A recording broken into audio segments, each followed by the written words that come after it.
ընդհանրապես մի հատ ավելի լուրջ կերպով ընկալելով լսենք, թե ինչով ենք զբաղված հիմա։ Առաջին հայացքից բոլորի շատ պարզ է, հավաքվել ենք Տիրոջը երկրպագել։ Ամեն։ Սակայն այդ երկրպագությունը աշխարհի տարբեր տեղերում, որ մարդիկ անում են, մենք հասկացել ենք մի բան, որ Աստծո ուզած երկրպագությունը պետք է լինի։ Որտեւ երբ Աստված իր էության մասին մարդուն հայտնում է, վկայում է, նա միաժամանակ մարդուն նաև ասում է, թե ինչպես իր հետ հարաբերվել։ Եվ մենք քարոզում ենք այն ավետարանը,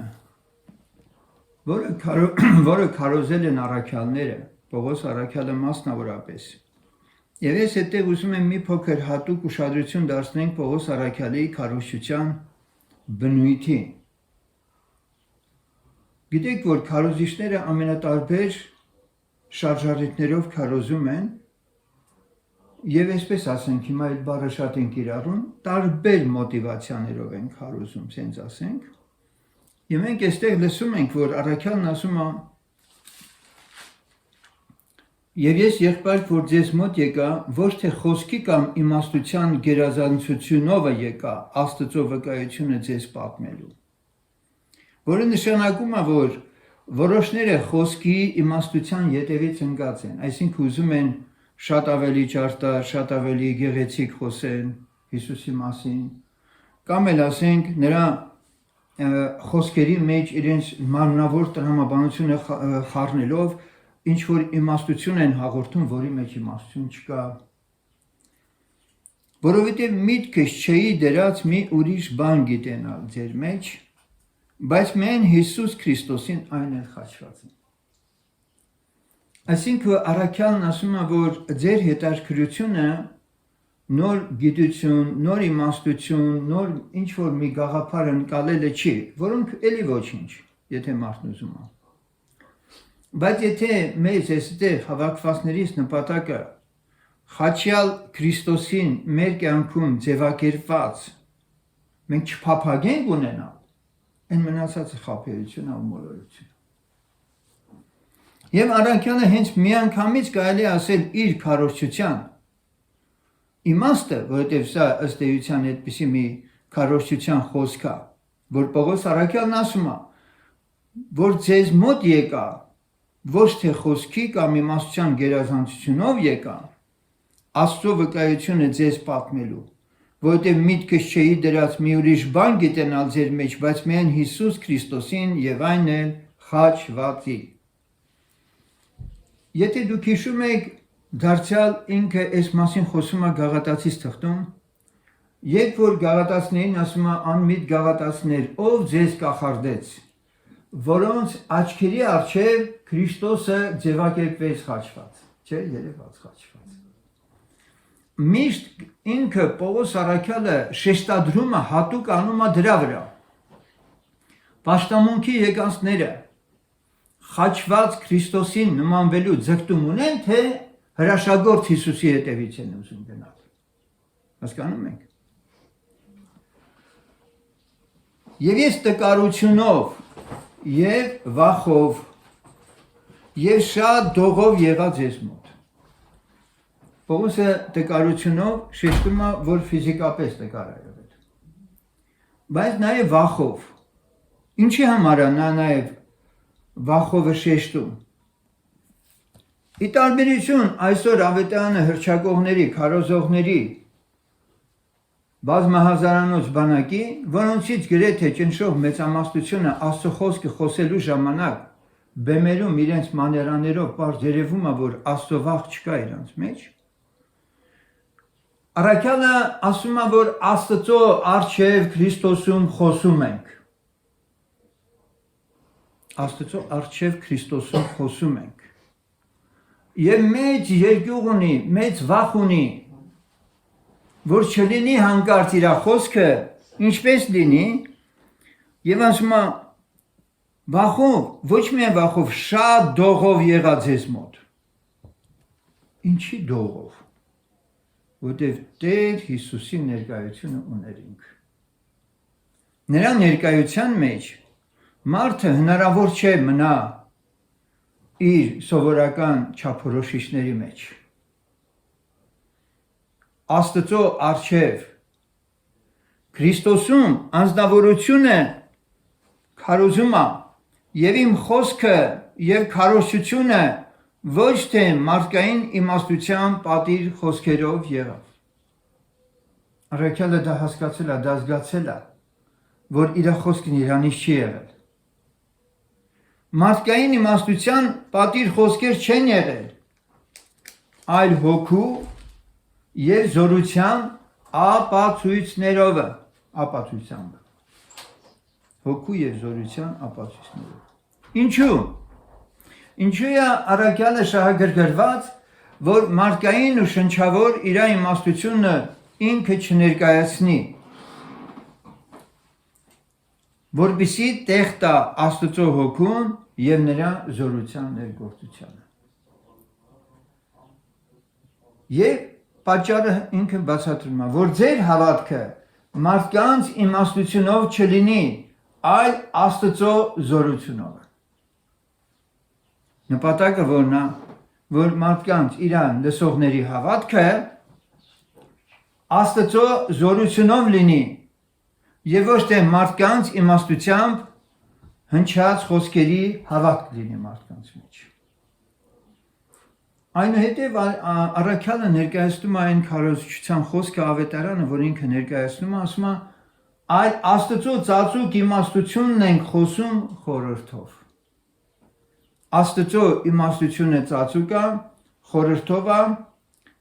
եւ Աստված հայտնել է հավիտենից առաջ նրան մեր փառքի համար։ Հիմա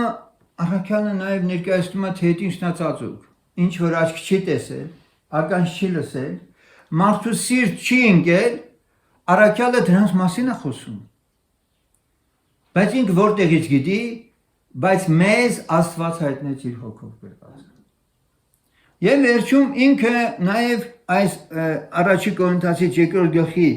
վերջում շատ պարզ կերպով ինքն ասում է, որ շնչավոր մարդը չի կարող հոգու բաները հասկանալ։ Ինչ անենք անունը հավատացյալը, բայց շնչավոր է։ Չի հասկանում մարդը։ Որովհետև շարունակության մեջ նաև մենք տեսնում ենք, որ ասում է առաքյալը, հոգևոր մարդը ամեն բան քննում է, ինքը ոչ ոքից չի քննվում, որովհետև ով գիտած Տիրոջ միտքը, որ նրան մի բան սովորեցնի, բայց մենք Քրիստոսի միտքն ունենք։ Մենք այստեղ հավաքվել ենք, որպեսզի բացառապես մեր մեջ իշխի Քրիստոսի միտքը։ Ամեն։ Ահա թե ինչու է Պողոս ուզում խաչված Քրիստոս տեսնել։ Որովհետև Քրիստոսն իր մտքում չդրեց իր անձը Աստծո հետ հավասար համարելը, հափշտակություն չսեպեց իր անձը Աստծուն հավասար համարելը, այլ իր անձը ունայնացրեց, ծառայի կերպարանք առավ, խոնարհվեց, եկավ աշխարհ, մինչև վերջը ինքը իր հոր կամքը կատարեց, հետո փառքով համբարձվեց։ Ուրեմն սա է Քրիստոսի միտքը։ Ունենք այդ միտքը այսօր, ձգտում ենք Քրիստոսի խաչը, որ մեր մեջ ձևակերպի, իսկապես ապրենք իր մտքով, իր կամքով։ Աստված իր հոգու ներգործությունը մեր կյանքում ցուցաբերի եւ մենք իրական այդ ծածուկ ավետարանի խորհրդով եղած իրական Քրիստոսի հետ մենք հաղորդ կլինենք։ Թող Տերը փառավորվի, ամեն։ Աղոթքով գամ Տիրոջ։ Փառք մեզ ամենակարող Աստծուն, սիրելիներ, որ Աստված մեր կյանքում իր մեծագույն հրաշքն արել է եւ այդ մեծագույն հրաշքը վերստին ծնունդ է նշանակում։ Մեզանից յուրաքանչյուրը կարող է հիշել այդ պահը, երբ իրանից խավարը հեռացավ, երկինքը բացվեց իր առջև եւ իր սիրտը լցվեց անպատմելի ուրախությամբ, երանությամբ, երջանկության, խաղաղության զգացումներով։ Ամեն։ Արժանի է, որ իսկապես միշտ հիշենք, որ մեր Տերը իր հաղթրությամբ մեզ հպվել է, մեր սրտերի հետ իր գործն արել է։ Փառք Տիրոջը դրա համար։ Սենետ, այդ տերը մի անգամ մեր սրտերի հետ իրա գործը չի արել, գնացել իրա տեղը եւ հետո մեզ ասել է ապրեք ոնց կարող եք ձեր ուժերի սահմաններում եւ այլն եւ այլն։ Նա մեզ նաեւ խոսմունք է տվել ասելով. ահա ես ձեր հետ եմ մինչև աշխարհի վերջը։ Ցավոք,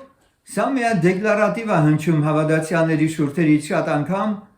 բայց պրակտիկապես միած եկեք ուշադիր լինենք։ Իսկ նրա մեր հետ լինելը, որ ասեց մինչև աշխարհի վերջը ձեր հետ եմ, մենք իրականում ամեն օր վայելում ենք թե ոչ։ Նրա մեր հետ լինելը։ Ոչ թե որպես գաղափար սա մենակ անցալենք, այլ մեր պրակտիկ կյանքի մեջ այ քիչ առաջ ինչպես լսեցինք, Պողոս առաքյալը վախով եւ դողով էր խոսում։ Սա նշանակում էր, որ Տիրոջ ներկայության մեջ էր եւ Տերը միշտ իր հետ էր։ Երանի թե մեզանից ամեն մեկը իր անձնական հոգեվոր կարգապահությամբ միշտ սա իր մտքում ունենա, որ ինքն Աստծո առջև է, ինչպես Եղիան ասում էր, կենթանի է զորաստերը, որի առաջ ես կանգնած եմ։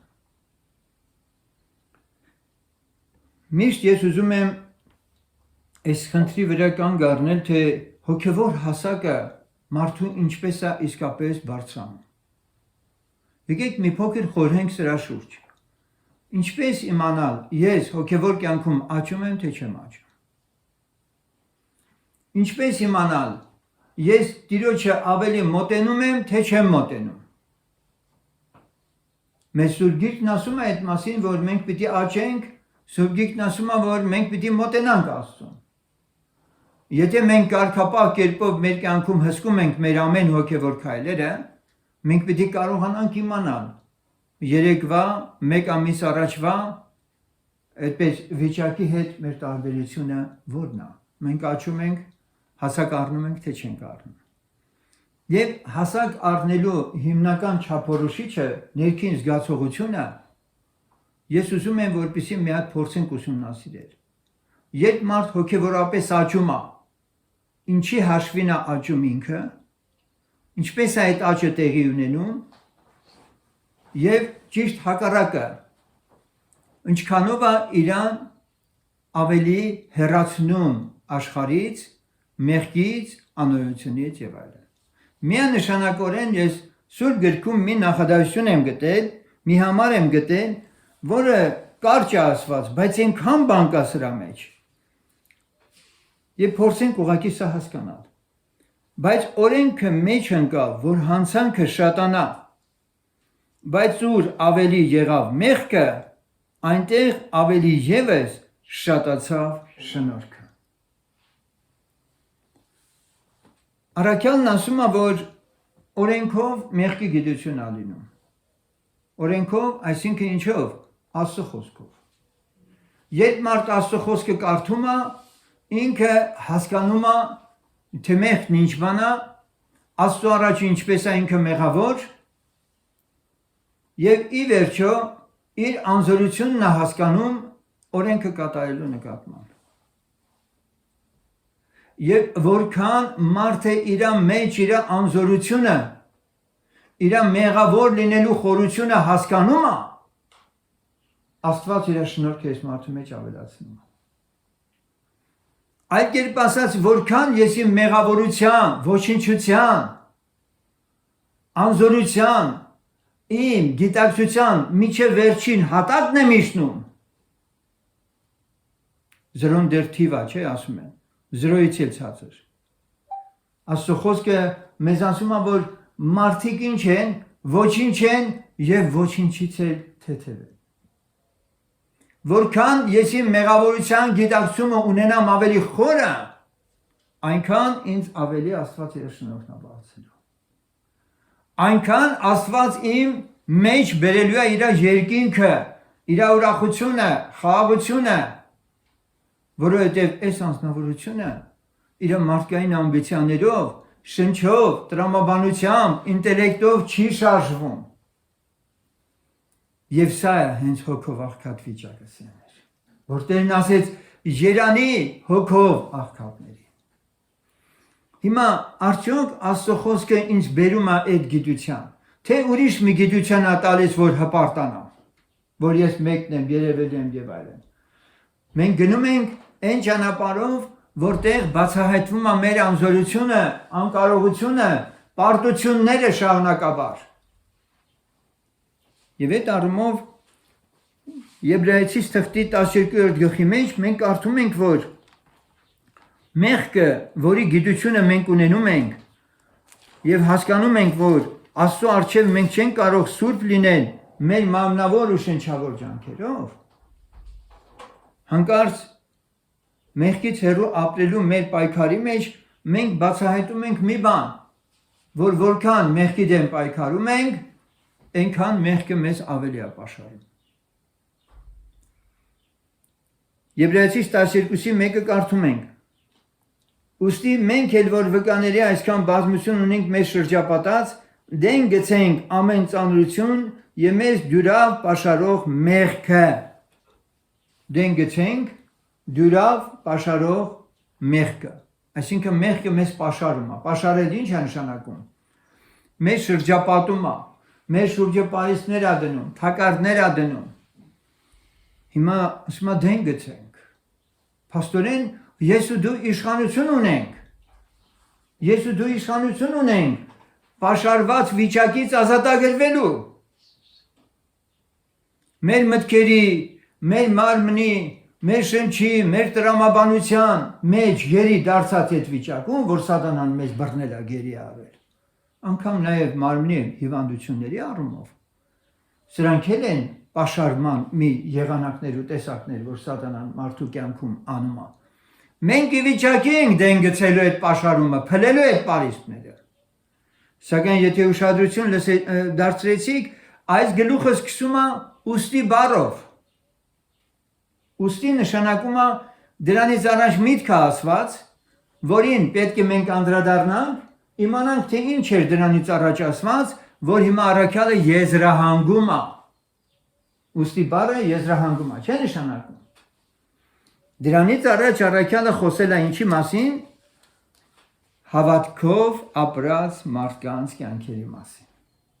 Հավատքի հերոսների մասին է վկայված։ Եվ դրա համար ասում է, ուստի մենք էլ որ այսքան վկաներով շրջապատված ենք, դեն գցենք մեզ պաշարող մեղքը եւ ինչ անենք, եւ համբերությամբ վազենք մեր առաջին դրած ասպարեզի ընթացքը։ Մտիկ տանք հավատքի զորագլխին եւ կատարողին Հիսուսին, որ իր առաջին դրված ուրախության փոխարեն խաչը հանձնարավ, ամոթն արհամարելով Աստծո աթոռի աջ կողմը նստեց։ Մենք մի քիչ առաջ լսեցինք, որ մենք ամեն ծանրություն, մեզ դյուրավ պաշարող մեղք դեմ պիտի գցենք։ Բայց ներքևում կարծասինք, թե դա ինչպես է տեղի ունենում։ Ինչպես է տեղի ունենում, նայելով Հիսուսին, մեր հավատքի զորագլխին, որովհետև նա է մեր փոխարեն դա անելու։ Մեզանից միայն պահանջվում է հավատք եւ վստահություն։ Եվ երբ որ այս ամենը մենք ունենում ենք, անշուշտ դյուրավ պաշարող մեղքն այլևս մեզ չի կարող պաշարել, նա պիտի մեզանից հեռանա։ Հետևաբար, սեներ, կա հիմնական խնդիրը հավատքի զորագլխին ճանաչելու։ Հավատքի զորագլխին ճանաչելու։ Որպեսզի այդ հավատքի զորագլուխը, որի նկատմամբ ես ունեմ հավատք, ինքը իմ համար գործի անցնի եւ փշրի բերթերը, ամրոցները, սատանայի ծածուկ ծուղակները եւ նրա թակարդները։ Ցավոք սրտի, հավատացյալների ճնշող մեծամասնությունը Քրիստոս անձի վերաբերյալ իր սեփական պատկերացումներ ունի։ Եվ ես այստեղ ուզում եմ բացահայտել եւս մի ճշմարտություն, ուշադիր բոլորդ լսեք։ Ձեր բոլոր հարցերի լուծումը միայն կայանում է սրանում։ Արդյոք ձեր հավատացած, ձեր պատկերացրած Քրիստոսը, որ դուք ունեք, որ դուք զավանում եք ձեր կյանքում, համապատասխանում է Աստծո ուզած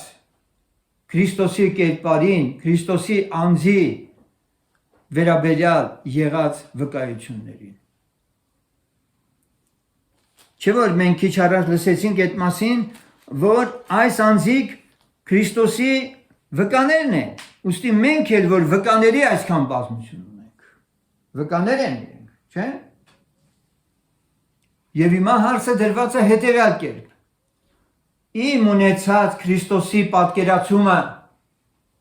իրական Քրիստոսի հետ հաղորդ լինելու վկայությունն է, թե պարզապես գիտելիք, որ ես ունեմ։ Որպեսզի ես ձեզ ասեմ, որ այն գիտելիքը, որ դու ունես որպես վարդապետություն, որը վատ չի, բայց քեզ այդ վարդապետությունը երկինք չի տանելու։ Քեզ այդ գիտելիքը երկինք չի տանելու։ Այդ վարդապետության հեղինակն է քեզ երկինք տանելու։ Հասկանում եք։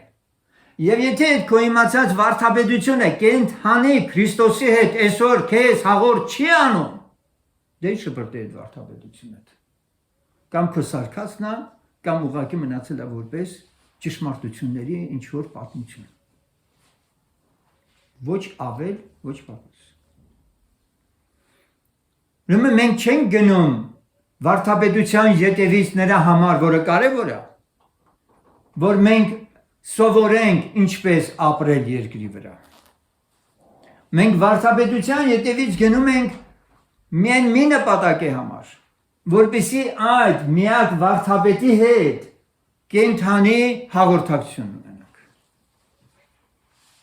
Եվ այս իմաստով եկեք ուշադրություն դարձնենք Տեր Հիսուսի հարցմանը, երբ որ ինքը հարցրեց, թե ինչ են ասում իր մասին, մարդիկ ինչ են ասում իր մասին, ով է ինքը։ Մատթեոս ավետարանի 16-րդ գլխի 13-րդ խոսքից լսում ենք. Հիսուսը դուրս գնաց Փիլիպպիա Կեսարիայի կողմերը եւ իր աշակերտներին հարցնում էր եւ ասում. մարդիկ ինձ համար ով են ասում, որ մարդի որդին լինի։ Նրանք էլ ասեցին, ոմանք թե Հովանես Մկրտիչը, իսկ մյուսները Եղիան, ուրիշներն էլ Երեմիան կամ մարգարեներից մեկը։ Նրանց ասեց, իսկ դուք ով եք ասում ինձ համար թե լինիմ։ Սիմոն Պետրոսը պատասխան տվավ, ասեց, դու ես Քրիստոսը, կենթանի Աստծո որդին։ Եվ Հիսուսը պատասխան տվավ եւ ասեց նրան. Երանի քեզ Սիմոն Հովնանի որդի, որովհետև մարմինը եւ արյունը չհայտնեց քեզ, բայց իմ հայրը, որ երկնքում է։ Շատ անգամ եմ սա լսել։ Մեկ էլ ենք լսում։ Պետրոսն ասեց, դու ես Աստծո Քրիստոսը։ Բայց հասկացավ արդյոք ինքը ինչ աղբյուրից այդ խոսքերը ասեց։ Հայրը ներգործել է իրան, բայց խաբար չի։ Հիսուսը ասեց, երանի քեզ, որովհետև մարմինը եւ արյունը չհայտնես, թե ես ով եմ։ Այլ իմ հոր հոգին։ Հետևաբար սերներ, շարունակության մեջ, երբ որ Տերն ասում է, որ այդ հայտնության վեմի վրա է աշինում իր եկեղեցին, մենք միշտ պիտի մտածենք սրա շուրջ։ Արդյոք մեր Քրիստոսի մասին ունեցած վկայությունը, պատկերացումը միշտ է հոր հոգու կողմից մեզի հնչած խոսքով կամ վկայությամբ։ Որպեսզի բոլորիս պարզ դառնա, որ երկրավոր Քրիստոսի կյանքի ընթացքը այնուամենայնիվ մարմնի մեջ լինելով, այդ սահմանափակ մարմնի մեջ լինելով, մարդկանց միջև վերջ հասանելի չէր Տեր Հիսուս Քրիստոսի անձը, ինչու չէր հասանելի, որովհետև սովորական մարդու կերպարանքով էր եկել, մարդիկ դրանից ավելին չէին կարող պատկերացնել, ոնց թե ինքը Աստված մարմնով եկել է, անհասկանալի է։ Հովանու ավետարանի 14:21-ում կարդում ենք. Ինչ Հովանու ավետարան 14:21 ինչ չսիրողը իմ խոսքերը չէ պահում Եվ այն խոսքը, որ լսում եք, իմը չէ, այլ ինձ ուղարկող հորը։ Հիմա որքան էլ Հիսուսը ասում է, որ իր խոսքերը հոր խոսքերն են, մարդիկ էլ իր խոսքերին չէին նայում, լսում, այլ էլ իրան որպես ֆիզիկապես մարդ էին տեսնում։ Հորը չէին տեսնում, չէին տեսնում։ Բայց տեսեք վերևում ինչ ասում։ Ես ուրեմն 24-րդ խոսքը կարդացի։ Ուրեմն պիտի կարդամ 21-ը։ Ով որ իմ պատվիրանքներն ունի եւ նրանց պահում է, նա է ինձ սիրողը, եւ ինձ սիրողը իմ հորիցը կսիրվի, եւ ես կսիրեմ նրան եւ ինձ կհայտնեմ նրան։ Ոնց թե կհայտնես քեզ, ոնց կհայտնես քեզ, բա դու հիմա ես ֆիզիկապես որ կանգնած խոսում ես, դու չես։ Մտածեք։ Հիսուսն ասում է, որ ուշադրություն, ով որ իմ պատվիրանքներն ունի նրանց պահում է, նա է ինձ սիրողը, եւ ինձ սիրողը իմ հորիցը կսիրվի, եւ ես կսիրեմ նրան, եւ ինձ կհայտնեմ նրան։ Դարձյալ մարդիկ նայում են ֆիզիկապես մարդ է իրանց առջև կանգնած խոսում է իրանց հետ։ Բայց այդ ինչ հայտնության մասին է խոսքը, երբ որ Հիսուսն ասում է եւ ես ինձ կհայտնեմ իրան։ Եվ այստեղ բարձվում է մի շատ կարևոր բան, որ Հիսուսն ասում է դրսի երևույթին եք նայում։ Եսայի մարգարեն մարգարեացավ ասում է մի տեսք չուներ, որ ախորժեինք։ Հիշում եք։ Մատաղատունկի պես դուրս եկավ ծարավոտ երկրից եւ այլ եւ այլն։ Մարդիկ նայում էին իրան, լավ, խոսքերը վատը չի, բայց այս վարդապետը մի տեսակ տարբերվում է մյուսներից։ Իրան բարի են ասում, ասում են ինչ եք ինձ բարի ասում։ Վերջապես իրան ուզում ենք մեծարենք, իր հանդերձը բանը ոչինչ չի խոսում այն մասին, որ հասարակությունը, որ պահանջում է, որ իրապես հանրային դեմք լինելու համար այս անձնավորությունը հրճակի իրեն չի անում այդ բաները։ Չի անում այդ բաները։ Եվ իրանք այդ մարմնից ընկում ոչինչ չէին տեսնում։ Եվ չէին էլ կարող տեսնել։ Սակայն Տերն ասում է, այն ինչ որ հիմա դուք տեսնում եք, սա այն հայտնությունը չի, որ Հայր Աստված իր որդով, որ իրա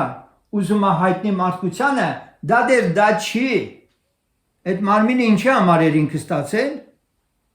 ընդամենը որպես պատարագ զոհ լինելու։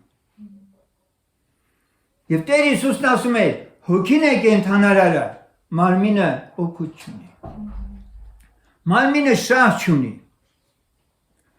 Սակայն մարդիկ տեսածով են առաջնորդվում։ Եվ այդ մարմնի մեջ Տեր Հիսուսի աստվածությունը չէր նկատվում։ Եվ հենց այստեղ է գաղտնիքը, որ Հիսուսն ասում է իրան սիրողը, այն անձնա, որ իր պատվիրանքները պահում է, Հայրն էլ սիրում է իրան, եւ Տեր Հիսուսն էլ պատրաստ է հայտնելու իրեն։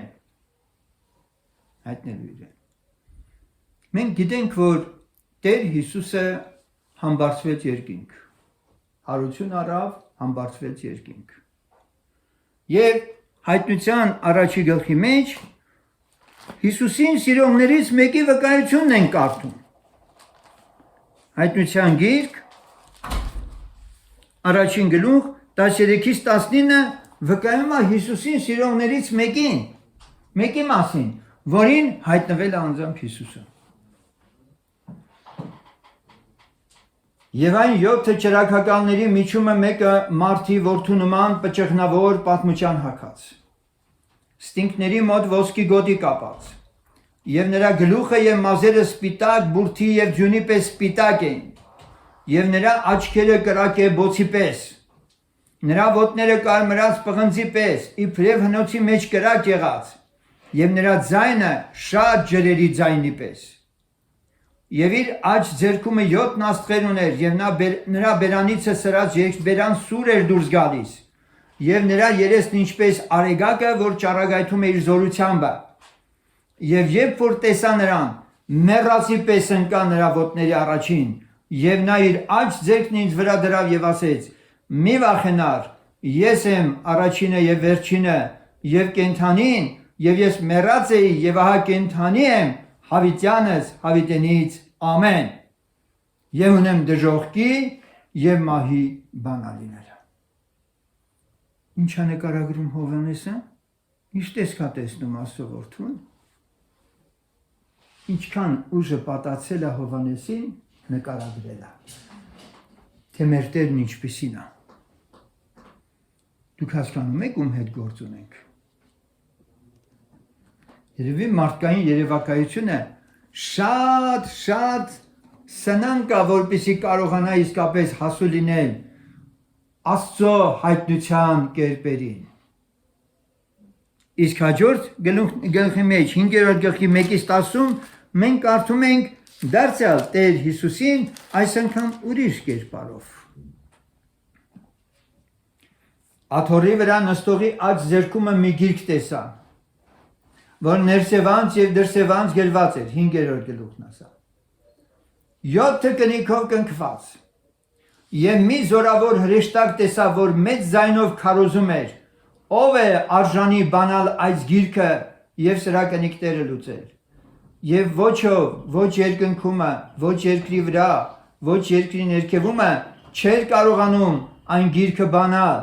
եւ ոչ էլ նայել նրա մեջ։ Եվ ես շատ լաց էի լինում, որ ոչով չգտնվեցավ արժանի այն գիրքը բանալու եւ կարդալու եւ ոչ նրա մեջ նայելու։ Եվ երեսներից մեկն ասեց ինձ. լաց մի լինիր, ահա հաղթեց առյուծը, որ Հուդայի ցեղիցն է, Դավիթի արմատը, որ գիրքը բանա եւ նրա 7 կնիկները լուծե։ Եվ տեսա,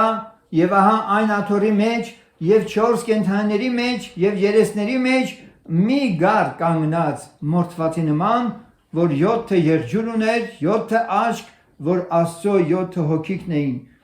հոգիքն են, որ ուղարկվում են բոլոր երկիրը։ Եվ շարունակության մեջ կարդում ենք. եւ նա եկավ եւ գիրքն առավ աթոռի վրա նստողի աջ ձեռքիցը,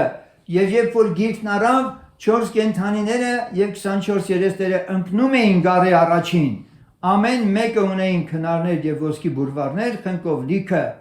որ սուրբերի աղոթքն է, եւ նոր երգ են երգում եւ ասում. արժանի է սառնելու այդ գիրքը դրա կնիկները բանալու, որովհետև մորթվեցար եւ քո արյունովը մեզ գնեցիր Աստծո համար ամեն ցեղից եւ լեզվից եւ ժողովրդից եւ ազգից։ Հուդայի առյուծը եւ գար, չէ՞, նկարագրերը տեսնում ենք տարբերվում են արդեն։ Ավելին ասեմ շեներ, երբ որ Տեր Հիսուս պիտի երկրորդ անգամ գա, Տիրոջ օրա կոչվում է օրը, խավարի ու մեգի օրա կոչվում է օրը, բարկության օրա կոչվում է օրը, Աստծո խոսքն ասում է, որ նրա երեսից երկինք ու երկիր փախա։ Չէ՞, կարդում ենք։ Սեներ, սահմանափակ, շնչավոր, մարմնավոր պատմական գիտելիքներից Հիսուս մարմնով, որ պատկերացնում եք միշտ, հենց սատանայի նպատակը միշտ դա է, պատկերներով, խաչերով Հիսուս նկարագրի եւ մարդու ուղեղի մեջ տպավորի միայն ու միայն մարդ Հիսուսը։ Բայց նրա աստվածությունը այդպես էլ մարդուն անհասանելի է անում։ Եվ ուրեմն սիրելիներ, ես այս երկու օրինակները ընթերցեցի ցույց տալու համար, որ մեզանից յուրաքանչյուրը հնարավոր է տրվի այդ գայթակղությանը եւ Հիսուսի մասին ունեցած իր պատկերացումը միշտ Հիսուս մարմնով կամ սիմվոլիկ ինչ-որ կերպերով անցալի։ Ոչ ավել, ոչ պակաս։ Եվ ես սկզբում խոսեցի հոգևոր աճի մասին մեր։ Ինչքան փոքրանում ես, Հովհաննեսն ասում է, որ մեռածի պես ընկա նրա առաջ։ Սենե պետք չի, որ Հիսուսի այս փառավոր հայտնությունը դու տեսնես նոր մեռածի պես ընկնես իր առաջ։ Այսօր հավատքով ընկի իր առաջ։ Հալվի իր ոտքերի մոտ։ Արցունք թափիր իր ոտքերի մոտ։ Հավատքով հասկացիր վերջը, որ այն Աստված, որ ստեղծել է երկինք երկիրը տիեզերքը, ինչքան մեծ է ու ինչքան ահարգու է, բայց այսօր քեզ ուզում է, որ դու իրան ավելի մոտենաս, ավելի ճանաչես եւ երբեք քեզ չհամարես ինչ որ մի բանի հասած ու բավարարվես դրանով։ Հասկանում եք։ Ես քիչ հետո կբացեմ նաեւ այն գաղտնիքը, թե ինչու մարդիկ Աստծո ամենակարող զորությանը այդպես էլ հաղորդ չեն, ինչու չեն կարողանում հաղորդ լինել։ Եվ կլուծենք այդ խնդիրները, որպեսզի մենք կարողանանք իրապես ընկալել, հասկանալ, որ կա երկրպագություն երկրավոր, շնչավոր մակարդակում, բայց կա երկրպագություն երկնքում լինողների հետ միասին։ Թող Տերը փառավորվի։ Ղուկաս ավետարանի 23-րդ գլխի մեջ մենք կարդում ենք 45-րդ խոսք։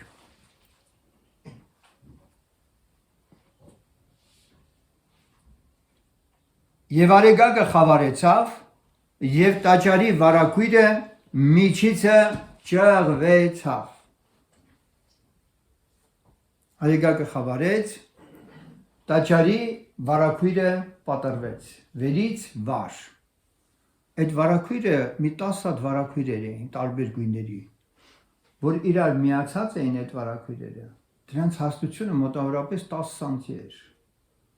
Պատկերացնում եք, վերևից ներքև պատրվել։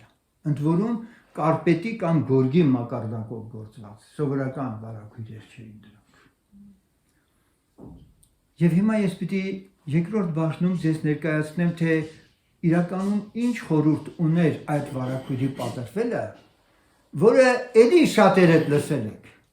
բայց այսօր մի տեսակ ուրիշ կերպ պիտի լսեք։ Ինչու՞,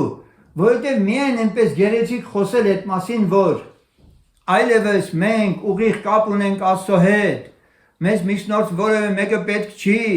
տաճար պետք չի, քահանա պետք չի, շատ լավ է, որ այսքանը գիտես, բայց եկ իրականը նայենք, հաջողվեց քեզ մտնել սրբության սրբոց, թե չէ։ Աղոթքով գանք Տիրոջը։ Աստված մարդու սահմանափակ կրոնավոր պատկերացումներով երկրպագությունը չէ, որ ցանկանում է մեր մեջ տեսնել։ Նա ուզում է, որպեսզի մենք իրան երկրպագենք հոգով եւ ճշմարտությունով։ Եկեք մի փոքր նորից հիշենք, թե ինչ է տեղի ունեցել Զատկի այդ տոնին, երբ Աստված իր մատով երկնքից այդ վարակույրը տաճարի պատրեց։ Նախ հիշենք, որ Տերը Մովսեսին պատվիրեց, որ ինքը պատրաստի խորան եւ նայի երկնքին եւ դրա օրինակով շինի։ Քահանայապետերը տարին մեկ անգամ իրավունք ունեին մտնելու սրբության սրբոց։ Եվ ինքը Պողոս առաքյալը ասում է այդ մասին, որ երբ որ այդ զատիկը տեղի ունեցավ ամենագլխավորը։ Խորհուրդներով եղած երկրպագության ընթացքն ավարտվեց եւ եկավ իրական ռեալ Աստծուն երկրպագելու հնարավորությունը։ Սուրգիկն ասում է, որ հին ուխտը դա օրինակ էր, ամբողջը որ մենք լսում ենք։ Երկրորդ Կորինթացից 3:18-ում կարդում ենք. Բայց մենք ամենքս բաց երեսով Տիրոջ փառքը ինչպես հայելու մեջ տեսնելով նույն պատկերի նման կերպարանափոխվում ենք փառքից դեպի փառք, ինչպես թե Տիրոջ հոգուց։ Առաքյալը ասում է. բայց մենք ամենքս բաց երեսով Տիրոջ փառքը ինչպես հայելու մեջ տեսնում ենք։ Բաց երեսով։ Սա ինչ է նշանակում։ Սա նշանակում է, որ ի տարբերություն Մովսեսի, որը քող էր գցում իր դեմքի վրա, որպեսզի իր դեմքի վրա եղած փայլը ժողովուրդը չտեսնի եւ իրան կռապաշտության մեջ տանի, ժողովուրդը կռապաշտ լինի, քող գցեց իր դեմքի վրա։ Որտեղ մարդը տեսածը շատ ավելի է տպավորվում իր մեջ եւ դրա ինքը երկրպագում։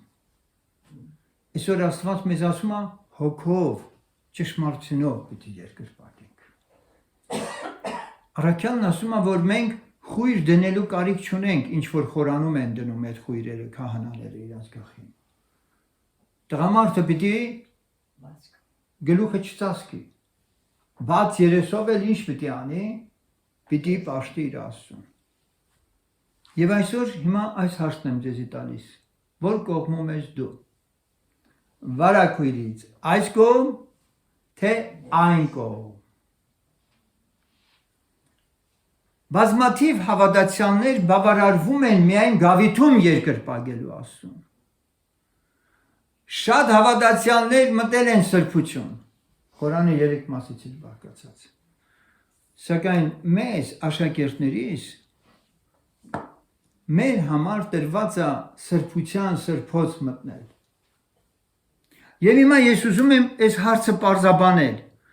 ինչը կարող է իրոք մեզանում ամեն մեկիս քրիստոնեական մեր երկրպագության մեջ այնուամենայնիվ կապանքի մեջ պահել,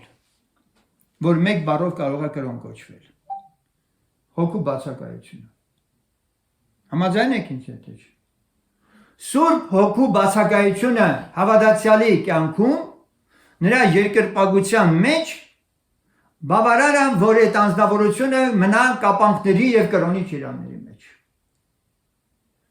Դրա համար կարդում ենք Երկրորդ Կորինթացից 3-րդ գլխի մեջ, որ 18 խոսքը լսեցին քիչ առաջ, վերևում ասվում է, որովհետև 17-ում Տերն է հոգին, որտեղ որ Տիրոջ հոգին է, այնտեղ է ազատությունը։ Իսկ Տիրոջ հոգին որտեղ է, սրբության սրբոցում։ Եթե դեռևս դու չես թափանցել սրբության սրբոց, դու դեռևս ազատ չես։ Տերն է հոգին եւ ինքը գտնում է սրբության սրբոցում։ Եթե դու հասել ես միջև վարակույր, բավարարվել ես այդքանով, եւ քեզ չի բացահայտված կոնկրետ սրբության սրբոցում գտնվելը, որտեղ Տերը այնտեղ է, որտեղ հոգին է Աստծո, այնտեղ ազատությունը։ Եվ դու այսօր հնարավորություն ունես երկնային խորանը մտնելու, ինչպես Պողոս առաքյալը Եբրայեցիս թղթում 11-րդ գլխում շատ պարզ է ասում. դու չեք մոտեցել շոշափելի սարին։ Մենք շոշափելի բաներով չէ որ Աստծո վերաբերյալ ունենք ընկալումներ ու պատկերացումներ։ Այլ երկնքում լինող, ռեալ, իրական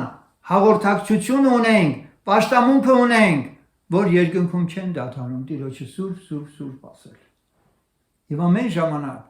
երբ դու ծունկի ես գալիս, հավատքով քեզ սրբության սրբոցը, խորանի վարակույրով անցած ես, որ Սուրբ Գիրքն ասում է այդ վարակույրը Քրիստոսի մարմնի խորհուրդն էր։ Ահա ինչու նորից եմ կրկնում։ Ֆիզիկապես Քրիստոս երբ շրջում էր Երուսաղեմում, մարդիկ մենակ վարակույրն էին տեսնում։ Քրիստոս մարմինը դա վարակույր էր։ Սուրբ Գիրքն ասում է իր մսեղեն մարմնով ինքը մեզ համար ճանապարհ բացեց դեպի երկինք։ Սակայն ես ամենը լավ է որ դու լսում ես։ Բայց ես ուզում եմ նաև ուշադրություն դարձնենք հետևյալի վրա, սեներ։ Առաքյալը մեզ ներկայացնում է համարձակության մասին, հույսի մասին։ Հիմա եթե ես նախանձավոր եմ Աստծուն ճշմարտապես եւ հոգով երկրպագելու, պարզվում է որ սրբության սրբոց մտնելու համար համարձակություն է պետք։ Հիշում եք քահանան եթե մեղքի մեջ ելներ, քահանայապետը, սրբության սրբոցում պետք է խփվեր։ Եթե մեղքի մեջ ծառայությունն աներ։ Այստեղ կարդում ենք. այսպիսի հույս ունենալով շատ համարձակությամբ ենք վարվում, քիչ չէ, շատ համարձակությամբ ենք վարվում, եւ ոչ թե ինչպես Մովսեսը իր երեսի վրա քող էր գցում, որ Իսրայելի որդիքը չնային խափանվելիք բաների վախճանին։ Ուրեմն մենք շատ համարձակությամբ ենք վարվում, մենք չենք վախենում սրբության սրբոց մտնելու եւ ոչ էլ մեր մտքով անգամ անցնում է, որ մեր Աստված հնարավոր է մեզ զարկի։ Ամեն։ Որտեղ նախ ինքն իր Սուրբ Հոգով եկել է մեր մեջ, մեր հոգու մեջ է այսօր ինքը իր Սուրբ Հոգով, եւ մեր հոգու միջից աղաղակում է Աբբա Հայր, Եվ մենք ունենալով իր հոգու վկայությունը մեր միջից, ինչի պիտի վախենանք, ինչի պիտի սարսափենք, համարձակությունով ենք մտնում սրբության սրբոց, որովհետև երկինքը մերն է, մենք երկնքի ժառանգորդներ ենք, մենք խոստմունքներ ունենք, հաստատ հույս ունենք, եւ առաքյալն ասում է, որ այդ հույսը խարիսխի պես մտնում է սրբության սրբոց, համարձակությամբ, հույսով, համարձակությամբ, հույսով, որ երկինք ենք ճամփում, չէ՞, մեր ճանապարհը երկինքն է սաներ։ Ես հավատում եմ, որ այս պահին, այս խոսքերը, այս պաշտամունքը, որ մենք այստեղ ունենք, Տերը ներկա է եւ երկնքում էլ ուրախություն կա սրա համար։ Որ Աստված իր զավակներին տեսնում է, թե ինչ ճշմարտության են փափագում իրենք։ Սակայն սիրելիներ, եթե մենք Աստծո խոսքից իմանում ենք այդ մասին, որ Տեր Հիսուսը իր մարմնով, իսկ այդ համարը ընթերցեմ անպայման, Եբրայեցից 6-րդ գլխի մեջ մենք կարդում ենք 6-11-ից 20 Փափագում ենք, որ ձեզանից ամեն մեկը նույն ջանքը ցույց տա, որ հույսը հաստատ մնա մինչև վերջը։ Առաքյալն ասում է, փափագում ենք, որ ձեզանից ամեն մեկը նույն ջանքը ցույց տա, որ հույսը հաստատ մնա մինչև վերջը։ Եվ հիվանդամիտ չլինիք, այն նմանով լինիք, հավատքով եւ երկայնամտությունով խոստմունքները ժառանգողներին։ Որովհետև երբ որ Աստված խոստացավ խոստմունքը տվավ Աբրահամին, այն պատճառով որ ուրիշ ավելի մեծը չուներ, որ նրանով երթում աներ, իր անձովը երթում արավ ասեց. այո, օրհնելով կօրհնեմ քեզ եւ շատացնելով կշատացնեմ քեզ։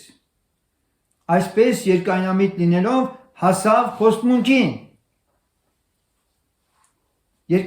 Հասավ խոստմունքին, իրավի մարդիկ ավելի այստեղ մեծով են երթում անում